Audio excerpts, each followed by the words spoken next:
सो चलिए guys next set की ओर हम लोग बढ़ते हैं और देखते हैं क्या क्या क्वेश्चंस हैं। इसको भी कर लेंगे क्योंकि हम लोग को बोर्ड का एग्जाम देना है, वो भी अच्छी तरीके से, ताकि हम लोग को सारा चीज आ जाए। ठीक, क्वेश्चंस कह रहे हैं निम्नांकित में कौन मिथ्या फल। हाँ, तो मिथ्या फल, इनमें से कौन मिथ्या फल है। मिथ्या समझे, बंगाली है, सत्य कथा मिथ्यो कथा, समझ रहे हैं। मिथ्यो मतलब झूठा, ठीक है। तो झूठा फल कौन सा है, एक ही फल पढ़े हैं हम लोग, वो है एप्पल, यानी कि सेब हो जाएगा। तो एक का ए हो जाएगा, ठीक है। Mango is a true. उसके बाद बनाना इज अ पार्थेनोकार्पिक। याद रख लीजिएगा, ये पार्थेनोकार्पिक है, पूछ सकता है भाई लोग। पार्थेनोकार्पिक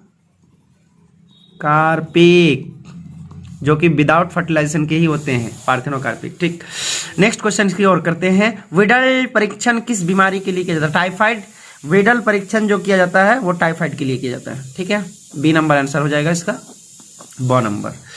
3 नंबर क्वेश्चन है, द्विखंडन पाया जाता है। अब द्विखंडन क्या है, बाइनरी फ्यूजन। बाइनरी फ्यूजन किस में होता है, अमीबा में होता है, पैरामेशियम में होता है, यूग्लिना में होता है। तो आंसर हो जाएगा सी नंबर, यानी कि 100 सी, ठीक है।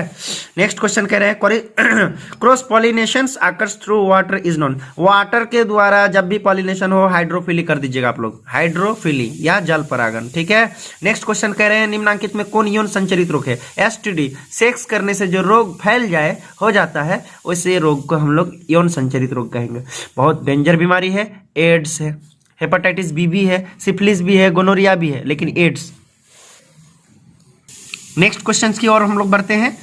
प्रश्न नंबर 6, निम्नलिखित में कौन आनुवांशिक पदार्थ कहलाता है। आनुवांशिक पदार्थ है डीएनए, ठीक है। डीएनए आनुवांशिक पदार्थ कहलाता है मोस्ट ऑर्गेनिज्म में। अगर वायरस की बात हो जाए तो आरएनए होता है, लेकिन यहाँ पे डीएनए ऑप्शन में दिया हुआ है, तो डीएनए कर देंगे, ठीक है। 7 नंबर क्वेश्चन कह रहे हैं the concept of lac operon was given by. Lac operon किसने दिया था, तो ये दिया था जैकब एंड मोनोड ने। किसने दिया था, जैकब एंड मोनोड ने। वाटसन और क्रिक क्या दिया था, ये डीएनए का दिया था। ये मिलर एंड यूरे, ये तो इवोल्यूशन से दिया हुआ था, ठीक है। ये सारे इस तरह से कर सकते हैं आप लोग। नेक्स्ट क्वेश्चन है which microbes is used in manufacturing of bread. Bread के लिए कौन सा मतलब ये यूज किया जाता है, तो एक ही है, ईस्ट। ब्रेड बनाया जाता है ईस्ट से, ठीक है। चलिए नेक्स्ट क्वेश्चन है 9 number question, which of the following fixes atmospheric nitrogen. Nitrogen fix करने वाले बैक्टीरिया है, वो है साइनोबैक्टीरिया, जिसको हम लोग क्या कहते हैं, बीजीए भी कहते हैं। बीजीए का full form B for blue, G for green, A for algae, यानी कि नील हरित शैवाल, ठीक। पीसीआर का उपयोग होता है। पीसीआर क्या करता है, पीसीआर डीएनए को एम्पलीफाई करता है, यानी कि पीसीआर जैसे हम लोग फोटोकॉपी मशीन नहीं करते हैं, फोटोकॉपी करवाने के लिए किसी भी कॉपी, तो पीसीआर एक मशीन ही है जो डीएनए को क्या करता है, कॉपी करता है। तो एम्पलीफिकेशन ऑफ डीएनए, आंसर क्या हो जाएगा, आंसर ए नंबर आंसर हो जाएगा, अथवा नंबर 11 की ओर देखें हम लोग, तो पूछ रहा है जीन अभियंत्रित मानव इंसुलिन किससे बनता है। तो ये जीन अभियंत्रित मानव इंसुलिन, ठीक है, जेनेटिकली इंजीनियरिंग ह्यूमन इंसुलिन, ठीक है, ये किससे ही किया गया था, तो बैक्टीरिया से ही किया गया था। प्लाज्मिड के द्वारा से इसको क्या किया गया था, बनाया गया था। आंसर कर दीजिएगा बैक्टीरियम, ठीक है, जीवाणु। क्वेश्चन नंबर 12 की ओर चलेंगे। गोल्डन राइस किस विटामिन से परिपूर्ण रहता है। गोल्डन राइस में विटामिन ए होता है, ठीक है। गोल्डन राइस में विटामिन ए होते हैं, 12 का ए। 13 नंबर क्वेश्चन है परितंत्र शब्द का नामकरण किया था। द टर्म इकोसिस्टम अभी बताया था ना, इकोसिस्टम किसने दिया था, एजी टेंजले। क्या था, एजी टेंजले। क्वेश्चन नंबर 14, झील में द्वितीय पोषण स्तर होता है। Second trophic level in lake. Lake में सेकेंड ट्रॉफिक लेवल क्या होता है, जू प्लैंकटन। जू प्लैंकटन जो क्या करता है, फाइटोप्लैंकटन को खाता है, ठीक है। आंसर क्या हो जाएगा, बी नंबर आंसर हो जाएगा। 15 में पूछ रहा निम्नलिखित में कौन ग्रीन हाउस गैस है। ग्रीन हाउस गैस आप लोग को बता देते हैं, CO2 होता है, फिर उसके बाद CH4 होता है, उसके बाद जो है CFC होता है, उसके बाद जो है N2O होता है। सारे के सारे दिया हुआ है, चले सभी में मारिए, ऑल ऑफ दिस। सबसे ज्यादा ये होता है, याद रहे, CFC ज्यादातर ओजोन लेयर को प्रभावित करता है, तोड़ने का काम करता है, ठीक। इसमें उसके बाद क्वेश्चन है which of the following are extinct. Extinct का मतलब विलुप्त, इनमें से विलुप्त हो गए हैं। कौन विलुप्त हो गए हैं, एक डोडो पंछी विलुप्त हो गए हैं, ठीक है, लाल पांडा, उसके बाद स्टीलर्स सी काउ, ये सारे के सारे लगभग गायब हो ही गए हैं। तो आंसर कर दीजिएगा सभी। चलिए नेक्स्ट क्वेश्चन है क्वेश्चन नंबर 17। जेम्यूल्स बनते हैं, जेम्यूल्स किस में बनते हैं भाई? स्पंज में बनते हैं। जेम्यूल्स किस में बनते हैं? स्पंज में। हाइड्रा में क्या बनता है? बोलो। बडिंग। बडिंग जानते हैं? मुकुलन। उप्स, बडिंग का स्पेलिंग गलत लिख रहे हैं, बडिंग, इसको मुकुलन बोलते हैं। ईस्ट में भी बडिंग होता है, दोनों में बडिंग, दोनों में, समझ गया? स्पंज एक होता है जिसमें जेम्यूल्स होते हैं। नेक्स्ट क्वेश्चन है लीची का खाया जाने वाला भाग आप लोग जानते हैं, एराइल होता है। बहुत बढ़िया, ठीक है, बीज चोल। भ्रूणपोष किसका खाया जाता है? इंडोस्पर्म, नारियल का खाया जाता है, समझ गए? चलिए क्वेश्चन नंबर 18 का तब आंसर हो जाएगा डी, दैट इज बीज चोल। फिर उसके बाद question number 19, phosphorus is an important constituent of. Phosphorus किस में होता है? देखिए न्यूक्लिक एसिड में भी होता है, प्लाज्मा मेम्ब्रेन्स में भी होता है, सेलुलर एनर्जी ट्रांसपोर्ट सिस्टम, ये सारे के सारे इसमें होता है फास्फोरस, ठीक है ना? तो फास्फोरस में आंसर टी कर दीजिएगा। क्वेश्चन नंबर 20, निम्नलिखित में कौन सा रोग प्रोटोजोआ परजीवी द्वारा होता है? प्रोटोजोअल डिजीज, एमीबियोसिस होता है, मलेरिया भी होता है, कालाजार भी होता है, सारे के सारे होता है डी। अगर इनका पैथोजन का आप नाम जानना चाहते हैं तो लिख सकते हैं। एमीबियोसिस का एंटामोइबा हिस्टोलिटिका, मलेरिया का क्या होता है? प्लाज्मोडियम, ठीक है, इस तरह से होता है। 21 का विषाणु जो कैंसर उत्पन्न करते हैं उसको क्या करते हैं भाई? ऑन्कोजेनिक वायरस कहते हैं, उसको क्या कहते हैं? Oncogenic virus. और कैंसर के अध्ययन को ऑन्कोलॉजी कहते हैं, कैंसर के अध्ययन को ऑन्कोलॉजी कहते हैं। Study about cancer is called oncology, लिख लीजिएगा ये वाला बात, ऑन्कोलॉजी। नेक्स्ट क्वेश्चन है हरे पौधे उत्पादक होते हैं, देखते हैं इसका ऑप्शन क्या है। जो ऑप्शन ये दे के रखा है, तो ये क्लास 10th बच्चा वाला क्वेश्चन पूछ दिया है। क्या करता था हम लोग क्लास 10th में? क्या करते थे? CO2 लेते थे, उसके बाद H2O, सनलाइट करता है, सनलाइट यहाँ पे होता है, सनलाइट जिसको हम लोग प्रकाश संश्लेषण कहते हैं जी। तो ये केमिकल एनर्जी किस में बदलता है? सॉरी, सन एनर्जी किस में बदलता है? सूर्य के प्रकाश यानी प्रकाश ऊर्जा रासायनिक ऊर्जा में बदलता है। ऑप्शन ये हो जाएगा, convert light energy into chemical energy, answer ये हो जाएगा, ठीक। नेक्स्ट क्वेश्चन, बिना निषेचन के फल का निर्माण क्या कहलाता है? ये तो पार्थेनोकार्पिक कहलाता है, अभी तो बताए थे पार्थेनोकार्पिक। देखो यहाँ पे पार्थेनोकार्पिक दिया हुआ नहीं है, एपोगेमी दिया हुआ, एपोमिक्सिस दिया हुआ, पार्थेनोजेनेसिस दिया हुआ। एपोमिक्सिस का मतलब होता है बिना निषेचन किए हुए बीज का निर्माण होना, यहाँ पे लेकिन लिखा हुआ है फ्रूट्स, ठीक है। तो पार्थेनोजेनेसिस देना, पार्थेनोकार्पिक देना चाहिए था, लेकिन पार्थेनोजेनेसिस दे दिए हैं। तो इस हिसाब से अगर क्वेश्चन आ जाए जो कि गलत ऑप्शन है, वैसे होता भी है गलत ऑप्शन बिहार बोर्ड में भी, तो आंसर कर दीजिएगा पार्थेनोजेनेसिस, ठीक है। वैसे इसका एक्चुअल मीनिंग हम बता देते हैं पार्थेनोजेनेसिस का। बिना निषेचन किए ही जीव का निर्माण होना पार्थेनोजेनेसिस। जैसे मधुमक्खी, ड्रोन जिसको कहते हैं, एक ड्रोन होता है जो कि मेल क्या होता है? मधुमक्खी होता है। 3 तरह का मधुमक्खी होता है ना छत्ते में, एक रानी, एक वर्कर, एक ड्रोन। तो पार्थेनोजेनेसिस का ये एग्जांपल है। लेकिन यहाँ पे फ्रूट का अगर बोलता है तो पार्थेनोकार्पिक देख लीजिएगा, मिस हो गया है ऑप्शन देने में, ठीक है, इस तरह से। उसके बाद ऑप्शन चियस्मेटा फॉर्मेशन ऑकर्स ड्यूरिंग, ठीक है, चियस्मेटा फॉर्मेशन ऑकर्स ड्यूरिंग। चियस्मेटा है क्या आखिर?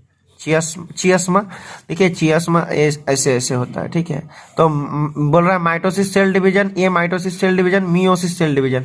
तो चियस्मा होता है मियोसिस सेल डिवीजन में, ठीक है, मियोसिस सेल डिवीजन। इसके बहुत सारे ये है, क्या बोलते हैं, फेजेस हैं, लेकिन ये क्वेश्चन जो है ना क्लास 11 से है, क्लास 11 से है। तो आंसर कर दीजिएगा सी, आंसर कर दीजिएगा, ठीक। नेक्स्ट क्वेश्चन है एक्रोजोम भाग है। एक्रोजोम किसका भाग है? स्पर्म का भाग है। किसका भाग है? स्पर्म का, शुक्राणु का। स्पर्मेटोजोआ दिया हुआ है और 100 में दिया हुआ है शुक्राणु, ठीक है। सी मार दीजिएगा आंसर आप लोग। नेक्स्ट क्वेश्चन है 26 नंबर, ओजोन स्तर पाया जाता है। स्ट्रेटोस्फीयर, डायरेक्ट एकदम एनसीईआरटी का क्वेश्चन उठा लिया है। इसका होता है स्ट्रेटोस्फीयर, स्ट्रेटोस्फीयर, ठीक। चलो इधर दिया भी हुआ है स्ट्रेटोस्फीयर, तो आंसर कर लीजिएगा, मैंने लिख भी दिया स्ट्रेटोस्फीयर, डी दिख रहा है ना स्ट्रेटोस्फीयर, ठीक। उसके बाद next question, which is used to see the DNA in laboratory. DNA को देखने के लिए लेबोरेटरी में किसका उपयोग किया जाता है? तो बच्चा लोग इथिडियम ब्रोमाइड, ठीक है, इथिडियम ब्रोमाइड। इसको देखा जा, ये वैसे ऑरेंज कलर का होता है। किस कलर का होता है? ऑरेंज कलर का, ठीक है। दिख जाता है डीएनए आराम से, इथिडियम ब्रोमाइड जब भी डालते हैं। नेक्स्ट क्वेश्चन है which of the following cry genes prevent crop from borers, ठीक है।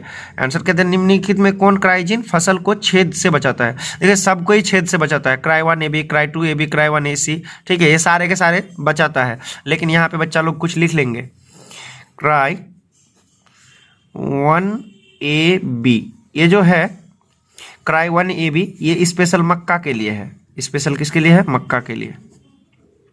मक्का के लिए क्राई 1AB यूज किया जाता है। लेकिन cry 2AB and cry 1AC ये दोनों के दोनों कपास के लिए किया जाता है या फिर कॉटन के लिए किया जाता है। लिख लेंगे, कभी कभी पूछता है डायरेक्ट इंडिविजुअल, मक्का के लिए कौन सा मतलब जो है क्राइजीन यूज किया जाता है, तो क्राई 1AB, बट कॉटन के लिए पूछे तो क्राई 2AB 1AC, ठीक, समझ में आ गया। तो इसके सभी आंसर कर दीजिएगा। लेकिन अगर इंडिविजुअल पूछे, इंडिविजुअल ही पूछता है, मक्का के लिए पूछेगा तो 1AB, कॉटन के लिए पूछा था 2AB and 1AC, 2AB 1AC, 2AB 1AC, ये इसी को याद कर लीजिएगा ना, तो बाद बाकी कॉटन का हो जाएगा, समझ गए। तो 28 का डी आंसर हो जाएगा। Next, pyramid of energy. अरे भाई एनर्जी का जो है 10% एनर्जी लो पढ़े हैं आप लोग, 10% एनर्जी लो, ये हमेशा हमेशा 10% ही ट्रांसफर होते रहता है। 90% क्या हो जाता है? लॉस्ट हो जाता है। ऑलवेज क्या हो जाएगा? अपवर्ड हो जाएगा, और अपराइट, यानी कि इरेक्ट जिसको बोलते हैं। क्या बोलते हैं इसको? इरेक्ट। इरेक्ट का मतलब सीधा। इसका पिरामिड जो होता है, पिरामिड किसको कहते हैं एक्चुअली? कुवैत में जो पहाड़ जैसे नहीं बनता है, त्रिभुज ऐसे ऐसे ऐसे, तो इसी तरह का मतलब ये पिरामिड बनाया जाता है। पिरामिड उसी को कहा जाता है, ठीक है। नेक्स्ट क्वेश्चन जो 30 नंबर क्वेश्चन है, निम्नांकित में जैव उर्वरक कौन है? Which of the following is known as bio fertilizers. Bio fertilizers कौन से हैं? ये ऑप्शन दे रहा है, साइनोबैक्टीरिया, वायरस, बैक्टीरियोफेज। बैक्टीरियोफेज क्या होता है? जो कि वैसा वायरस जो बैक्टीरिया को मारता है उसे बैक्टीरियोफेज कहते हैं। वायरस तो कतई और कतई आज तक ना किसी का भला किया है ना भला हुआ, जैसे कोरोना वायरस, तो ये तो बायो फर्टिलाइजर नहीं। साइनोबैक्टीरिया तो ये करता है, ठीक है, साइनोबैक्टीरिया। आंसर हो जाएगा, ये हो जाएगा।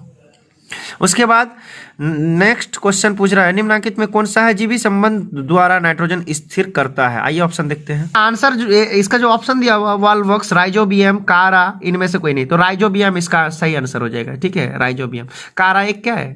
एक एल्गी है, ठीक है, वॉल्वॉक्स भी एक इस तरह सा ही एल्गी है। आंसर हो जाएगा राइजोबियम। यही क्या करता है? सिम्बायोटिक। सिम्बायोटिक का मतलब होता है क्या? एक दूसरे से मतलब लेना और देना, लेन देन जिसको कहते हैं, तुम चावल ले लो मुझे गेहूं दे दो, इसी तरह से राइजोबियम आंसर हो जाएगा। नेक्स्ट क्वेश्चन जो 32 क्वेश्चन है, मृदा की पोषण गुणवत्ता कौन बढ़ाता है? कौन बढ़ाता है? बोलिए जल्दी से। केमिकल फर्टिलाइजर्स या कंपोस्ट या बायो फर्टिलाइजर? देखिए कंपोस्ट किसको कहते हैं? कंपोस्ट कहते हैं वो वाला चीज, वर्मी कंपोस्ट जैसे नहीं बोलता है, केचुआ होता है गोबर में, तो उसको कंपोस्ट बोल दीजिए। और बायो फर्टिलाइजर्स ये सारे के सारे गोबर से, केमिकल से तो भाई क्या होता है, मिट्टी खत्म हो जाता है, यूरिया खूब डालते जाओ, डीएपी खूब डालते जाओ, तो खत्म हो जाएगा। तो इसको छोड़ करके ये दोनों का दोनों हो जाएगा, that is B and C our correct answer. Okay, next question था, human blood groups are. Human blood group क्या क्या होता था? ए होता था, बी होता था, ए बी होता है और ओ होता है। चार जिसमें है, आंसर कर लीजिए, A B O, C answer हो गया। सी नहीं होता है बच्चा लोग कभी भी, ऐसा सी और डी कभी नहीं होता है। ए बी एंड ओ, चार ही टाइप का ब्लड ग्रुप होता है। आप लोग कमेंट करके बताएंगे किस किस का ब्लड ग्रुप क्या है, फ्यूचर में बड़ा काम देगा। नेक्स्ट क्वेश्चन है, कतला मछली पाई जाती है, ये फ्रेश वाटर में पाया जाता है। कतला मछली फ्रेश वाटर में, कादा में नहीं पाया जाता, कादों में, समझ गए, फ्रेश वाटर मछली है। रोहू हो गया, कतला हो गया, ग्लास काप हो गया, मस्त है मछली। दूध से दही बनाने में किस जीवाणु का उपयोग होता है? सब कोई इतिहास गवाह है कि लैक्टोबैसिलस। और वैसे दूध के प्योरिटी लैक्टोमीटर द्वारा, लैक्टोबैसिलस बैक्टीरिया, अगर दही खाते हैं तो लैक्टोबैसिलस बैक्टीरिया को खा रहे हैं, ठीक है, इसीलिए खाइए आराम से लैक्टोबैसिलस बैक्टीरिया।